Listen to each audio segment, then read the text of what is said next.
Sir এই নিন আপনার লেবু জল।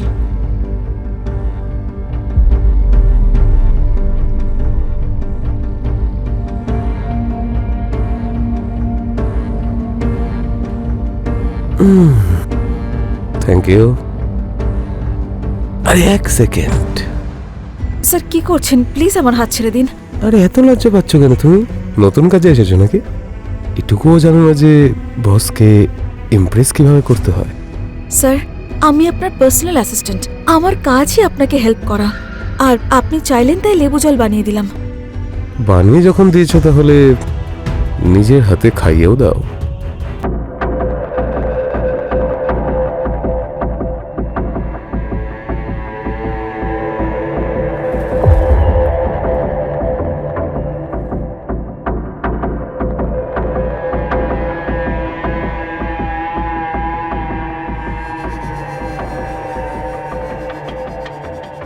কি হয়েছে তোমার? ভাবছিলাম কিছু।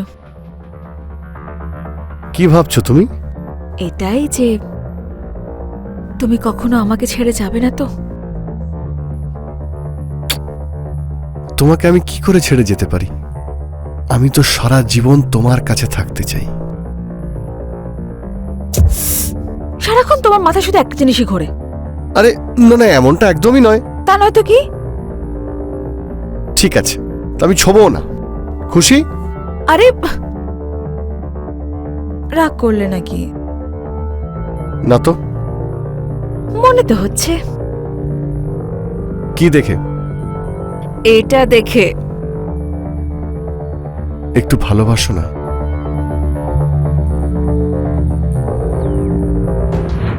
রাহুল আর অনুষ্কা একে অপরকে খুব ভালোবাসতো। আমাদের সমাজে ভালোবাসা কোনো পাপ নয়, স্বয়ং ভগবান এই পৃথিবী খুব ভালোবেসে বানিয়েছেন। কিন্তু অনেক সময় আমরা ভালোবেসে সুখে থাকলে সেটা লোকেদের পছন্দ হয় না, আর কেউ না কেউ এসে এই হাসি খুশি জীবনটাকে তছনছ করে দিয়ে যায়, যার ফলে এক অপরাধের সৃষ্টি হয়। আসুন দেখি যে আজকের গল্পে এমন কি হয় যা অপরাধকে আমন্ত্রণ জানায়।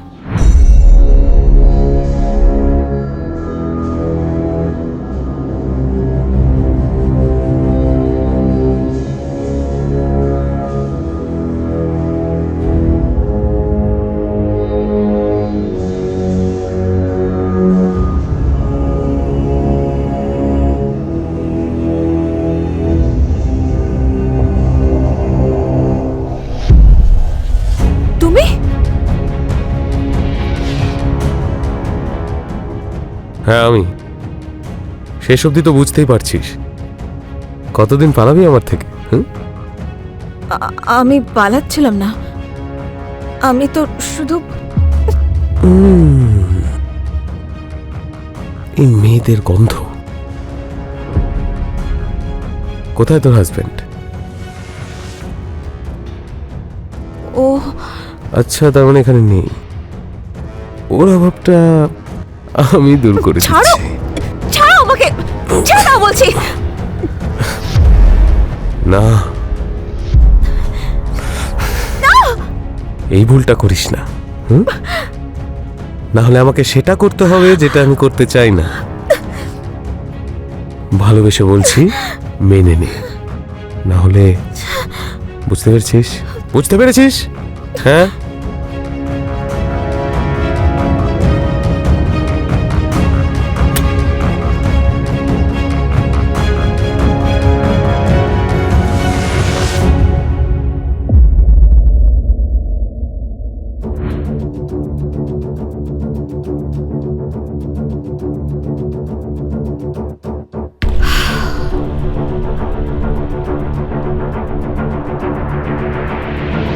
অনুষ্কা, দাঁড়াও। কোথায় ছিলে তুমি? আরে কাজে বাইরে গেছিলাম, ট্রেন মিস হয়ে গেছিল, তাড়াহুড়ো করে পরের ট্রেনটা ধরে চলে এসেছি। কি হয়েছে, তুমি এত টেনশনে কেন? ওই ও না আমাকে খুঁজে বের করেছে। কে? সেই বীরেন্দ্র। আজ বাড়িতে ঢুকে পড়েছিল। ও ও কিছু করেছে নাকি? এই ভুলটা করিস না। না হলে আমাকে সেটা করতে হবে যেটা আমি করতে চাই না। ভালোবেসে বলছি, মেনে নে, না হলে। বুঝতে পেরেছিস? বুঝতে পেরেছিস? ওকে তো একদিন আমি এর একটা ব্যবস্থা করতে হবে। ওকে আমি শিক্ষা দেব। এবার সময় এসে গেছে ওকে শিক্ষা দেওয়ার। প্লিজ কিছু করো, আমার কিন্তু খুব ভয় করছে। তুমি ভয় পেও না, সবকিছু আমার উপর ছেড়ে দাও, ঠিক আছে?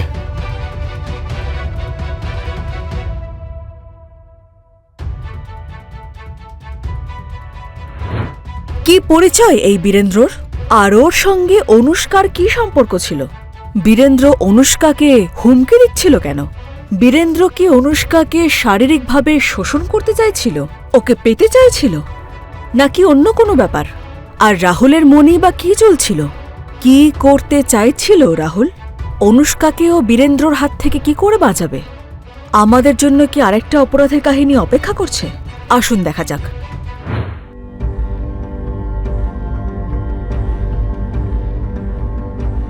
স্যার, এই নিন আপনার লেবু জল।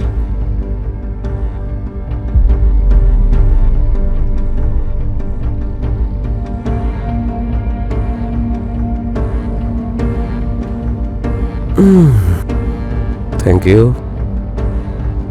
আরে এক সেকেন্ড।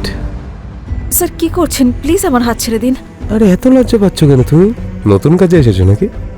এটুকুও জানো না যে বসকে ইমপ্রেস কিভাবে করতে হয়? স্যার, আমি আপনার পার্সোনাল অ্যাসিস্ট্যান্ট, আমার কাজই আপনাকে হেল্প করা। আর আপনি চাইলেন তাই লেবু জল বানিয়ে দিলাম। বানিয়ে যখন দিয়েছো তাহলে নিজের হাতে খাইয়েও দাও।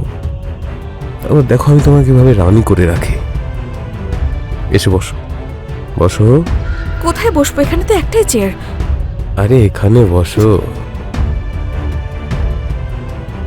আসলে কি জানো তো, শরীরটা অনেকটা গরম হয়ে গেছে। এটা খেয়ে দেখা যাক।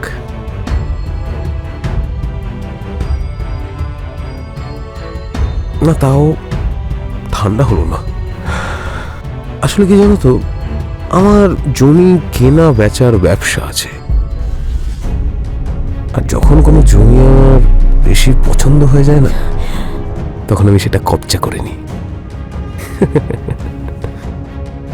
চলো ভেতরে চলো। প্লিজ স্যার, প্লিজ, আমি কমফোর্টেবল নই। চলো। স্যার,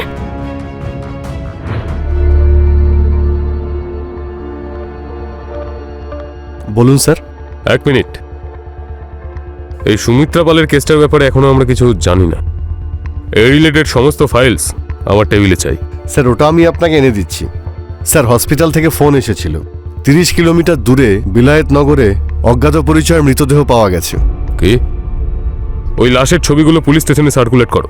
সেটা পসিবল নয় স্যার। কেন? কি বলতে চাইছো তুমি? স্যার আসলে ডেড বডিটা পুরোপুরি নষ্ট হয়ে গেছে। শুধু ওনার পকেট থেকে একটা ব্যাংকের রিসিপ্ট পেয়েছি। মানে তাকে এমন নির্দয়ভাবে মারা হয়েছে যে বডি শনাক্ত করতে অসুবিধা হচ্ছে? স্যার ডক্টররা বলছেন যে এই বডিটা প্রায় 1.5 বছরের পুরনো। এক কাজ করো, বডিটা ফরেন্সিক ল্যাবে পাঠিয়ে দাও। আর খবর না ওই বডি কার। স্যার ওই জমিটা কার? স্যার সেটার ব্যাপারে এখনো জানতে পারিনি, জেনে যাব।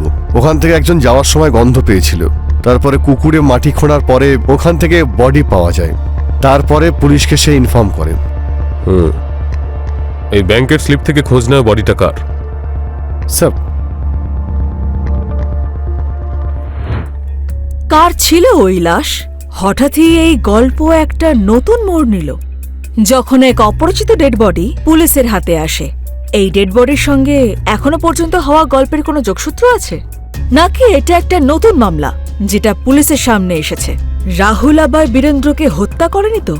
এই ডেড বডি কি বীরেন্দ্রর ছিল? এমন অনেক প্রশ্ন যেটা আমার মনে আসছে, হয়তো আপনাদেরও মনে আসছে। এইসব ঘটছেটা কি? আসুন এরপর দেখা যাক।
ফোনে পাচ্ছি না কেন? খুব চিন্তা হচ্ছে আমার।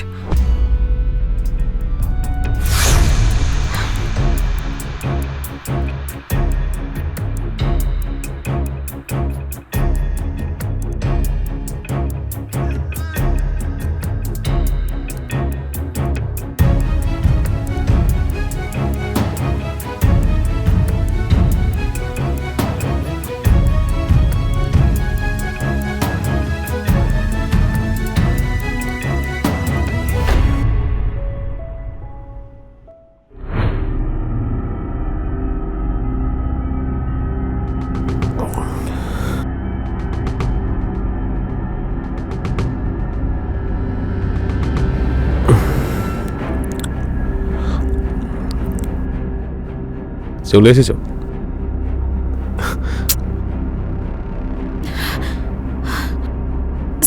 স্যার, এটা আপনি কি করছেন স্যার?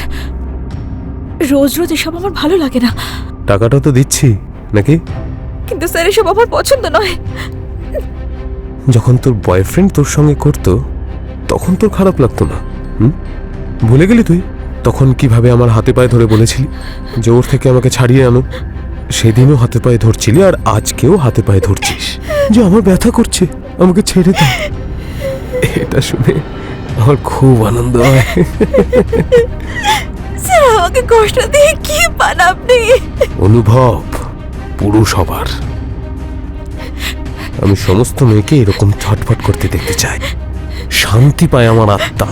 আপনার নরকেও ঠাঁই হবে না।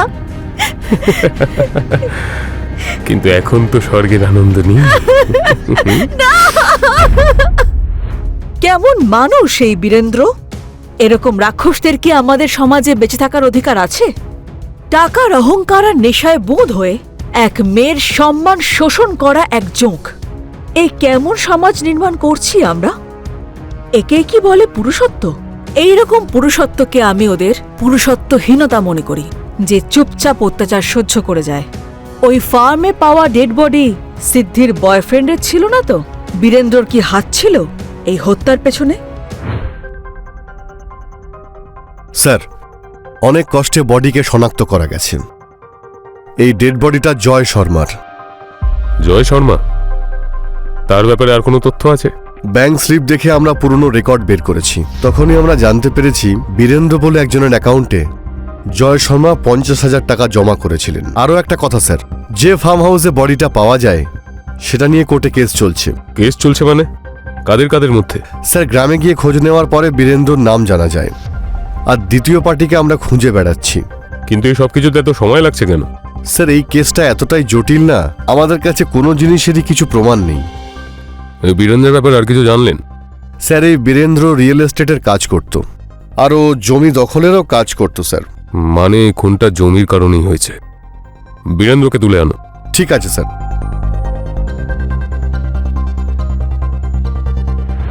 মাটির তলা থেকে পুলিশ পায় একটা ডেড বডি, যেটা ছিল জনৈক জয় শর্মার। পুলিশ এদিক ওদিক খুঁজে যেভাবেই হোক অন্তত ডেড বডির পরিচয় তো পেল, কিন্তু হত্যার কারণ আর খুনি এই দুটো খুঁজে বের করা এখনো বাকি ছিল। বীরেন্দ্রর জমিতে, ডিস্ট্রিবিউটেড ল্যান্ডে একটা ডেড বডি পাওয়া, এটা কি সেই দিকে নির্দেশ করছে না যে হয়তো এই ডেড বডি এমন একজন কারোর যার সঙ্গে বীরেন্দ্রর শত্রুতা ছিল, আর বীরেন্দ্রই তাকে মেরে পুঁতে দিয়েছে ওখানে? আসুন দেখা যাক।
তুমি? আরে আরে আরে, তুমি এমন করে দেখলে যেন তুমি কোনো ভূত দেখেছো। এরকম চোরের মতো কেন আসো? আরে আমি তো তোমাকে সারপ্রাইজ দিতে এসেছিলাম, বুঝেছো? এটা বলো, এতদিন ধরে কোথায় ছিলে তুমি? না তোমাকে ফোনে পাচ্ছিলাম, না তুমি কল ব্যাক করেছো? সত্যি করে বলো, আমাকে ঠকাচ্ছ না তো তুমি? দেখো, ভালো হবে না কিন্তু। আমি না তোমাকে মেরে ফেলবো বলে দিলাম। এমনিতে তোমার রূপ তো আমাকে আগেই মেরে ফেলেছে, এবার তুমিও আমাকে মারবে? আরে আমি আউট অফ স্টেশনে ছিলাম, ওখানে নেটওয়ার্ক ছিল না। ছাড়ো, তোমার সঙ্গে কথাই বলতে চাই না আমি। এখন তো তুমি আমার নেটওয়ার্কের রিচে আছো, এখন কেন শাস্তি দিচ্ছ?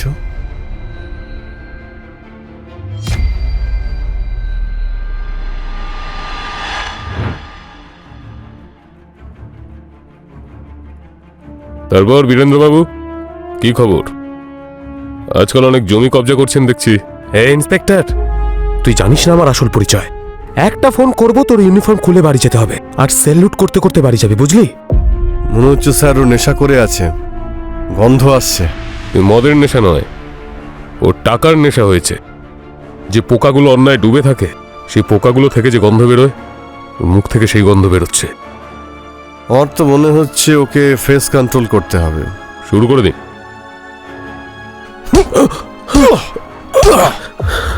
ফোন করবি? কর ফোন। তুই কি বলছিলি আমাদের? উর্দি খোলাবি? না স্যার, আমি আমি আমি নে। আমি আমি তো আসলে আমি বলছি স্যার, আমি সরি। এখনো তো আমরা শুরুই করিনি, তার আগে ওর এই অবস্থা।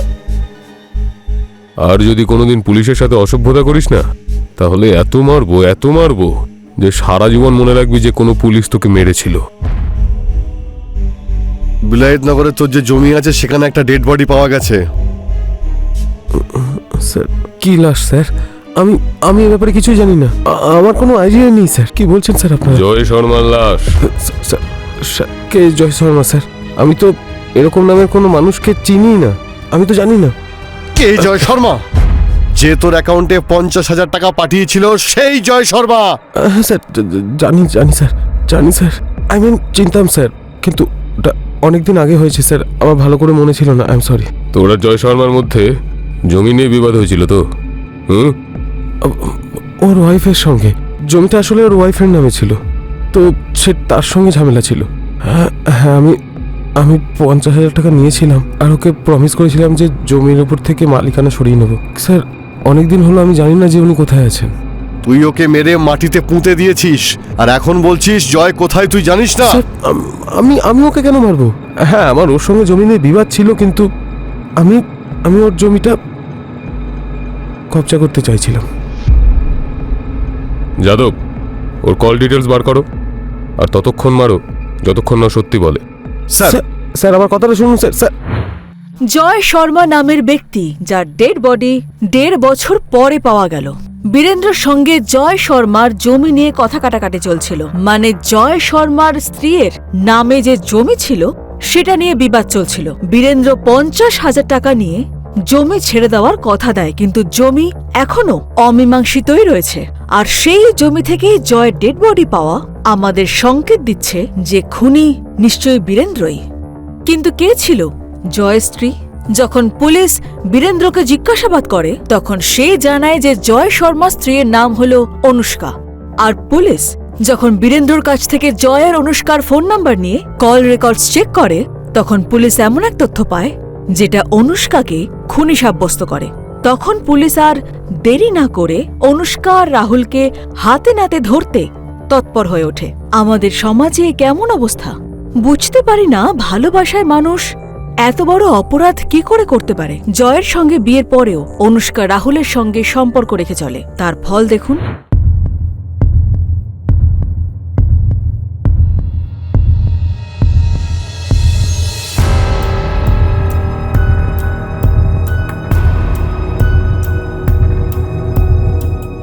কি ব্যাপার, আজকে খুব রোমান্টিক মুডে?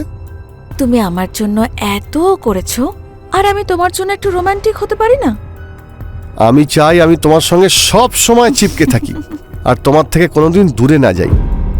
দূরে তো যেতেই হবে,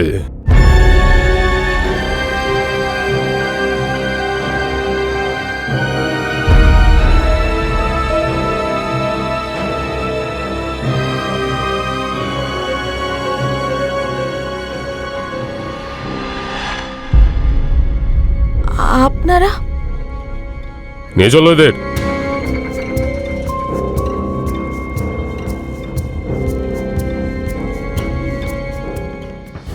আমাদের কাছে প্রমাণ আছে যে তোমরা দুজনে মিলে জয়কে খুন করেছো। দেখো, সবকিছু সত্যি সত্যি বলো। বলো। ওই আমি আর রাহুল একে অপরকে ভীষণ ভালোবাসি, কিন্তু জয় একদিন আমাদের হাতে নাতে ধরে ফেলে।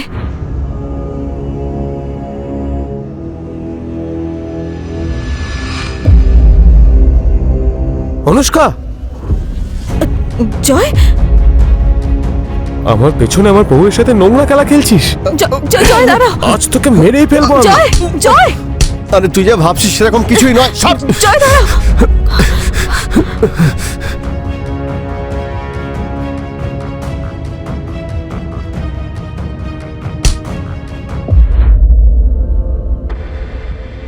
জয় আমাদের আলাদা করতে চেয়েছিল, কিন্তু আমি আর অনুষ্কা একসঙ্গে থাকতে চেয়েছি।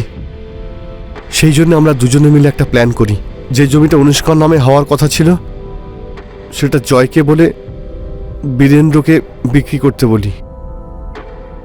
অনুষ্কাও জয়কে কনভিন্স করিয়ে নিয়েছিল যে যখনই জমিটা ওর নামে হয়ে যাবে ওরা দুজন এখান থেকে অনেক দূরে চলে যাবে।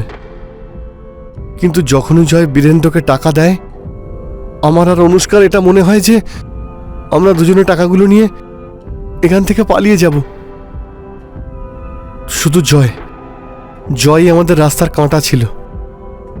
সেই কারণে আমি ওর গলা টিপে ওকে মেরে ফেলি। আর যখন বীরেন্দ্র জমির ম্যাটারটা সলভ করতে অস্বীকার করলো, তখন আমরা ওই জমিতেই জয়কে পুঁতে দিই, যাতে কখনো লাশ পাওয়া গেলে যেন বীরেন্দ্রই ফাঁসে আর আমরা আমাদের মতো জীবন কাটাতে থাকি। অন্যায় যত লুকিয়ে রাখুন নাই কেন, আইন তাকে বাইরে বের করে আনবেই। এখন তোমরা দুজনেই জেলের মধ্যেই নিজের পাপের ফল ভোগ করো।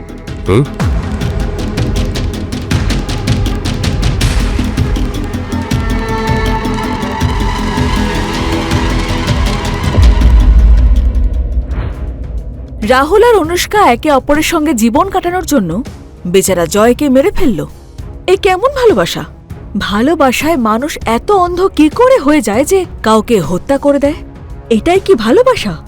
এমন ভালোবাসাকে আমাদের সমাজে স্থান দেওয়া উচিত নয়।